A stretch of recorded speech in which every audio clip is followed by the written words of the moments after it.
Et les Camerounais les plus distraits continuent à regarder l'aéroport de Yaoundé-Simalène pour voir s'il y aurait un signal d'atterrissage de l'avion de celui qui fait figure de chef de l'État du Cameroun, le président de la République du Cameroun, le dictateur, l'autocrate impénitent, Paul Barthélémy Biya Bimvolo.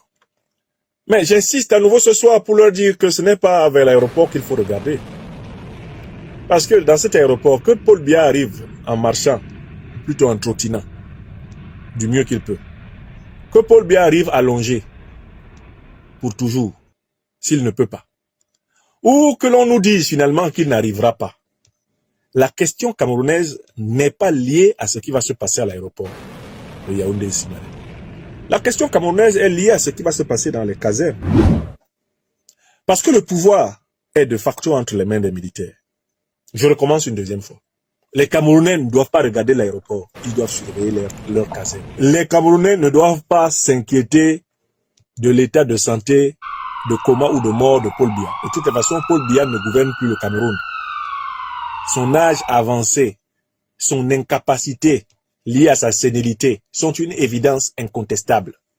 Le clan Biya gouverne le Cameroun en utilisant la mascotte, en agitant l'épouvantail, la loque physique et psychique de Paul Biya. Par conséquent, ce sont ceux-là qui contrôlent les régies financières de l'État, les bases militaires stratégiques du pays. Ce sont eux qui doivent être l'objet du souci des Camerounais. Arrêtez de regarder l'aéroport. Il n'y a rien là-bas. Il vient haut, c'est pareil. Il ne vient pas haut, c'est pareil. Il ne vient plus jamais haut, c'est pareil. Ou il vient mort haut, c'est pareil. Cet homme n'a plus la main sur le destin du Cameroun. Je vous ai dit plusieurs fois que c'est un homme du passé et du passif. Mais ce qui nous pend au nez, c'est un coup d'État. Le coup d'État est en cours. Le clan dirige déjà le pays. Mais le problème du clan, c'est comment justifier une succession civile directe. Ils ont esquissé l'instrumentalisation de la Constitution. L'idée, ce serait que le président du Sénat, au cas où ils sont obligés de constater que M. Biya ne peut même plus leur servir de cache-sexe à la gestion du pouvoir, que le président du Sénat gère un intérim, organise une élection farfelue et fasse proclamer l'héritier familial des Biya, Franck, à la tête de l'État du Cameroun. C'est ça leur plan.